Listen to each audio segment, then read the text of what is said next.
Binationaux BXL. Et la chaîne YouTube qui vous montre les binationaux congolais d'Europe. Les binationaux de Belgique, France, Allemagne, Grande-Bretagne, etc.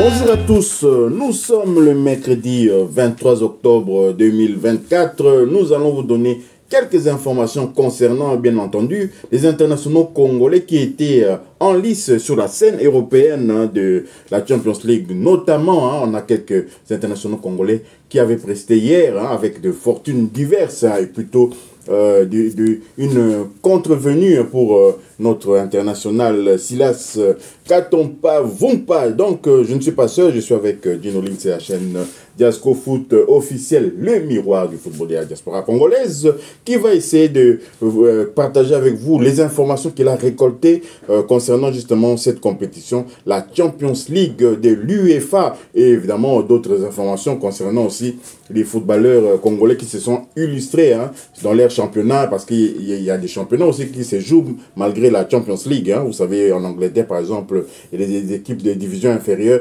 jouent même les jours où il y a des interclubs de l'UEFA. Donc, Gino Links, bonjour. Oui, bonjour. Donc, nous allons commencer notre tour d'horizon par la France. La France, nous allons du côté de Montpellier.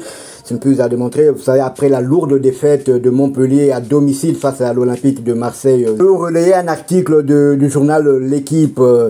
Après l'éviction de Michel Derzakarian, le président de Montpellier, Laurent Nicolin, a choisi de faire appel à Jean-Louis Gasset comme entraîneur afin de sauver le club de la relégation. Comme pressenti, le MHSC va faire appel à un ancien de la maison pour s'extirper de sa position de lanterne rouge après un début de saison catastrophique. Jean-Louis Gasset a signé un contrat jusqu'en fin de saison et remplace Michel Derzakarian, limogé par Laurent Nicolin. Dimanche soir, quelques minutes après la débâcle face à l'Olympique de Marseille, 0-5. Après des expériences mitigées du côté de Bordeaux en 2020-2021, avec la Côte d'Ivoire lors de la CAN, justement, où il avait été limogé en pleine CAN. Et Marseille, ces 4 dernières années, l'entraîneur de 70 ans reprend donc du service pour tenter de sauver de la relégation son club de cœur, fondé par son père Bernard Gasset et Louis Nicolin, il y a tout pile 50 ans. La source de l'information vient du journal sportif L'Équipe. Donc, Dimitri Berthaud aura un entraîneur que Chancel Mbemba connaît très très bien. Et puis, il y a quand même des petites rumeurs qui parlent de... On cite quand même le nom de Chancel Mbemba et de Maïté qui végète aussi du côté de l'Olympique de Marseille, qui pourrait rejoindre Montpellier lors du mercato d'hiver. Donc c'est une affaire à suivre. Nous quittons la France, nous allons du côté de l'Iran où Kakuta et Estegal ont été défaits par Al Nasser. Estegal affrontait Al Nasser de Cristiano Ronaldo dans le cadre de la Ligue des Champions de la AFC. La rencontre s'est soldée par une défaite de Gaël Kakuta et son équipe 0-1. Le milieu congolais est entré à la 72e minute de jeu. Nous quittons l'Iran pour la Russie où Bongonda gagne le derby avec un Théo Bongonda dans le 11 de départ. Le Spartak de Moscou s'est imposé 0-1 devant le Dynamo Moscou à l'occasion de la 6e journée de la Coupe de Russie. Toujours en quête de son premier but de la saison en club, l'ailier congolais est sorti à la 60e minute. Nous quittons la Russie, nous allons du côté de l'Angleterre en Championship où Oxford et Derby County se sont quittés dos à dos sur le score de 1 but partout. Peter Kuss était bien évidemment titulaire et ce pour la 10e fois consécutive. Oxford est actuellement 10e au classement avec 14 points. Et hier, en Champions League, il y a un binational qui n'est pas encore international congolais qui était en lice. Donc, défaite surprise de la Juventus de Turin qui a été battue par Stuttgart, justement l'ancien club de Silas Katompa. Ils ont été battus 0-1. Il faut dire que la Juventus était réduite à 10 de son côté. Silas Katompa a été laminé avec son club de l'Étoile Rouge de Belgrade du côté de l'AS Monaco. Score final 5-1. Voilà en gros les résultats de quelques news de nos binationaux qui évoluent dans la scène européenne ou bien dans leurs championnats respectifs. Chancel Mbemba à Montpellier, pourquoi pas. Et d'ailleurs, justement, vous m'avez informé concernant Jean-Louis Gasset, son papa était un des cofondateurs de cette formation de Montpellier Hero Sporting Club. Mais Jean-Louis Gasset quand même est très âgé, j'imagine l'âge de son père. Et lorsque vous parlez du côté de Louis Nicolin, c'est le papa de l'actuel président. Tout à fait. Ah oui, donc il a fait fortune dans les poubelles. Je ne sais pas si vous pouvez nous en dire un peu plus. Oui, tout à fait. Donc, c'était un homme d'affaires qui avait fait sa société de ramassage des ordures, des poubelles. Et il avait fait une société privée qui a marché du tonnerre. Pratiquement, on peut dire, oui, comme l'article a mentionné, c'est Louis Nicolin et quasiment le père fondateur du club de Montpellier. Et depuis que Montpellier existe, c'est la dynastie Nicolin qui est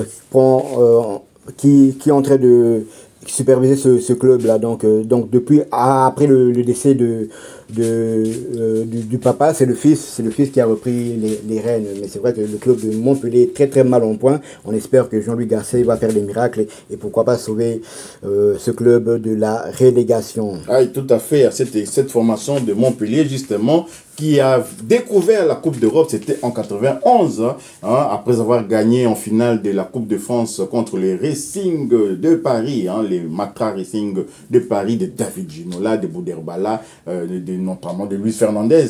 Ils avaient été défaits en finale après avoir éliminé Bordeaux et l'Olympique de Marseille, respectivement en quart de finale et en demi-finale. Finalement, Montpellier s'était imposé en finale au Parc des Princes contre les Racing de Paris et avait découvert la Coupe d'Europe avec des joueurs comme le Polonais Ziobert, avec des joueurs comme Carlos Valderrama, il faut savoir, et Laurent Blanc. N'oublions pas, Laurent Blanc était numéro 10, je peux vous informer. Laurent Blanc était numéro 10 de Montpellier. L'avant-centre, c'était Roger Mila, et puis en défense centrale, c'était le Brésilien Julio César. Mais finalement, Michel Platini, en équipe nationale, avait pris la décision de placer Laurent Blanc en défense centrale pour qu'il puisse avoir une relance propre à partir de la défense. Et justement, c'est ce poste-là qui a permis à Laurent Blanc d'être international français et de pouvoir jouer de la Coupe du Monde, gagner la Coupe du Monde carrément. Donc voilà un peu pour la petite histoire. Chancel Mbemba, du côté de Montpellier, c'est encore une hypothèse. Peut-être que c'est le choix aussi de Gasset. Gasset aimerait bien le retrouver encore parce que Chancel Mbemba avait rendu de précieux services à l'Olympique de Marseille sous Gasset. Voilà, nous sommes arrivés à la fin de ce sujet. Si vous avez aimé, merci de liker, merci de commenter. Merci de partager également cette vidéo. Abonnez-vous pour ceux qui ne sont pas encore abonnés. Activez tout juste après la petite cloche de notification qui vous permettra de ne pas manquer la prochaine vidéo que nous allons mettre en ligne. Binationaux BXL vous dit au revoir. Binationaux BXL. Et la chaîne YouTube qui vous montre les binationaux congolais d'Europe. Les binationaux de Belgique, France, Allemagne, Grande-Bretagne, etc.